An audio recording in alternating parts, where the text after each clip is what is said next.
जय माता दी। आप सभी को माँ भगवती महामाया की कृपा आप सभी के ऊपर हमेशा बनी रहे। माता रानी आपको हमेशा खुश रखे, स्वस्थ रखे, मस्त रखे। आज मैं आप लोगों के लिए माला के ऊपर वीडियो लेके आई हूँ। देखिए, वीडियो में जो भी जानकारी हो, अगर आपको वह जानकारी अच्छी लगती है, ठीक है, तो तभी कमेंट में जय माता दी लिखिएगा। और जय माता दी जरूर लिखिएगा, क्योंकि जय माता दी लिखने का और लाइक करने का कोई पैसा आपका नहीं लगता है। तो कृपया आप जब वीडियो के अंदर आ जाते हैं तो जय माता दी का कमेंट जरूर करें। और मैं आप लोगों से एक बात कहना चाहती हूँ कि जो भी लोग वीडियो के अंदर घुस के गलत कमेंट करते हैं, देखिए, आपको अगर ये चीज़ें नहीं माननी है तो ना मानिए, बिल्कुल भी मत मानिए। हम आपको कोई फोर्स नहीं कर रहे हैं, मगर हम इन चीज़ों को मानते हैं, और जो लोग इन चीज़ों को मानते हैं उन चीज़ों को आप रोक नहीं सकते हैं। आप किसी की जीवन शैली को बदल नहीं सकते। इसलिए अपने कमेंट अपने पास रखिए। वीडियोस में आके अगर आप जय माता दी नहीं लिख सकते तो गलत कमेंट करने का आपको कोई हक नहीं है, ठीक है। बस इतना ही कहना चाहूँगी। चलिए शुरू करते हैं आज की वीडियो का माध्यम आज जो है माला है, जिस माला से हम जाप करते हैं, ठीक है। जब भी हम माला जाप करते हैं तो कई समय पे इनके ऐसा होता है कि हमारे हाथ से माला छूट जाती है, या माला उलझ जाती है, या माला टूट जाती है, ठीक है। तो ये कब होता है? जैसे कि हम एक ही माला, जैसे रुद्राक्ष की माला को माना गया सर्वोत्तम माला, कि इस माला के से आप सभी प्रकार के जाप कर सकते हो, ठीक है। निवारण मंत्र हो या मंत्र हो, या ओम क्रीम कालिकाय, ओम नमः शिवाय हो, मतलब कोई भी मंत्र का आप रुद्राक्ष की माला से जाप कर सकते हैं, ठीक है। तो जब हम एक ही माला में बहुत सारे मंत्रों का जाप करते हैं तो माला की जो हमारी जाप की ऊर्जा होती है तो वो हमसे ज्यादा उस माला में समाहित होती है, ठीक है। हमसे ज्यादा उस माला में समाहित होती है। तो मंत्र जाप की जो ऊर्जा है, इस ऊर्जा को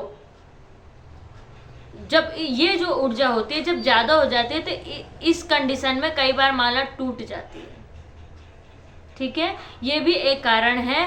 और अगर देखिए, अगर हम कहें कि हम जाप कर रहे हैं और जाप करते करते हमें नींद आ गई और माला हमारे हाथ से छूट गई, तो देखिए इसका कोई भी मतलब नहीं होता, कोई भी मतलब नहीं होता है।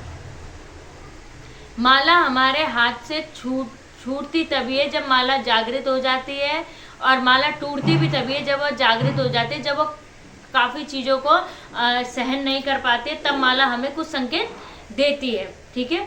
जैसे कि अब मैं बोलूँगी कि भगवती मेरा ये काम कर देना, और मैं इतने दिन, नॉर्मल जाप तो कोई भी कर सकता है, ठीक है। नॉर्मल जाप का कोई प्रभाव नहीं पड़ता है कि आप बिना किसी काम के जाप कर रहे हैं, 21 दिन की 11 दिन की साधना उठाए बिना किसी काम के आप जाप कर रहे हैं। उस जाप से आपको, अगर आप 11 दिन 21 दिन या 7 दिन जितने भी दिन की साधना आप बोल के माँ भगवती को उठा रहे हैं, तो अगर आप वह मतलब बोल रहे हैं कि मेरा ये काम बन जाए, और कहीं ना कहीं आपके मन में होता है कि क्या मेरा ये काम बनेगा या नहीं बनेगा, तो उस स्थिति में माला हाथ से छूट जाती है, क्योंकि आपको अपने इष्ट के ऊपर, अपने गुरु के ऊपर विश्वास ही नहीं है।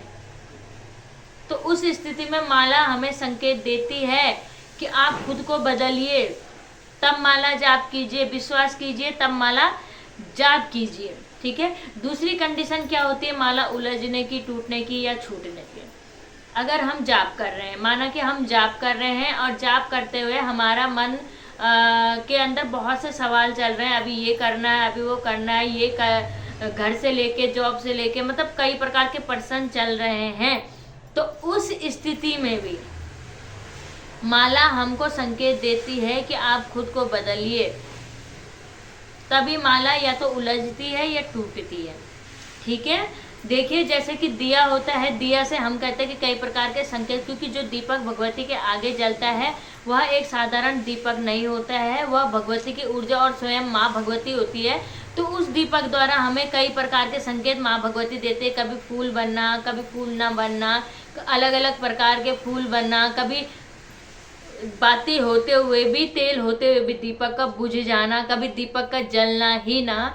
तो माँ दीपक से भी हमें संकेत देती है, तो इसी प्रकार माँ माला से भी कहीं ना कहीं हमको संकेत देती है। अगर कंडीशन ये आ जाती है कि हमने जाप उठा लिया, माला को उठा लिया है, ठीक है, जाप कर रहे हैं, हम जाप करने के लिए माला को उठा लिया और साधना कर रहे हैं 11 दिन 21 दिन की। अगर इस माला में, इस साधना में नियम पूरे नहीं कर पा रहे हम, क्योंकि माला नॉर्मल माला जाप करना अलग बात है और साधना उठाना 21 दिन 11 दिन 51 दिन की साधना उठाना अलग बात है, ठीक है।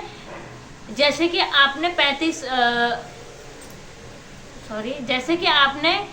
41 माला का संकल्प लिया है या 51 माला का संकल्प लिया है और आप 35 माला कर चुके हैं और उसके बाद ही माला उलझ गई या टूट गई, तो इससे भी संकेत मिलता है कि आपका मन साधना में नहीं है, भटक रहा है, या आप का विश्वास नहीं जग रहा है, या आप जो साधना कर रहे हैं उसके दौरान आपके जो नियम है वह खंडित हो गए, आपने नियम का पालन नहीं किया, क्योंकि साधना में बहुत ही महत्वपूर्ण होते हैं नियम। देखिए, इसका एक और संकेत है कि अगर हमारे परिवार पे बुरा संकट आ रहा है, कोई क्रिया करवा रहा है गंदी, कोई मारण क्रिया करवा रहा है, कोई हमारे लिए बुरा काम करवा रहा है, तो तुरंत हमारी माला टूट जाएगी, क्योंकि माला हमारी रक्षक है, उसमें देविया ऊर्जा भरी हुई है, देवी देवता समाहित है, तो वो हमें संकेत देते हैं कि आपके घर में संकट आने वाला है। जैसे कि कहते हैं ना कि तुलसी का पौधा, अगर घर में तुलसी का पौधा सूख जाए तो समझ लो घर में तंत्र क्रिया, कहते हैं ना। तो जिस प्रकार से तुलसी का पौधा हम लोगों को संकट देता है, या तुलसी का पौधा हम लोगों को संकेत देता है, या दीपक हम लोगों को संकेत देता है तरह तरह के, उसी प्रकार से हमारी जो जाप वाला माला होती है वह भी हमें संकेत देती है, ठीक है।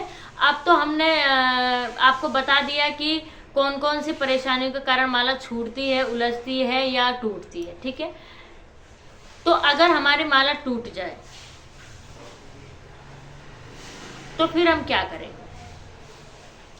जैसे कि, और हाँ एक बात मैं आपको बताना भूल गई कि जैसे कि हम माला जाप कर रहे हैं, ठीक है, हमने संकल्प लिया है 21 माला का और हमारी 15 माला पूरी हो चुकी है और 16 माला में हमारे हाथ से माला छूट गई, तो जो मन का छूट गया है, आपको उस मन के से आगे अपनी माला को नहीं ले जाना, आपको दोबारा वो माला करनी है, तब आपकी 21 माला का संकल्प पूरा होगा, ठीक है। अब आपको मैं बता दूं कि अगर हमारी माला टूट गई है तो हम क्या करेंगे।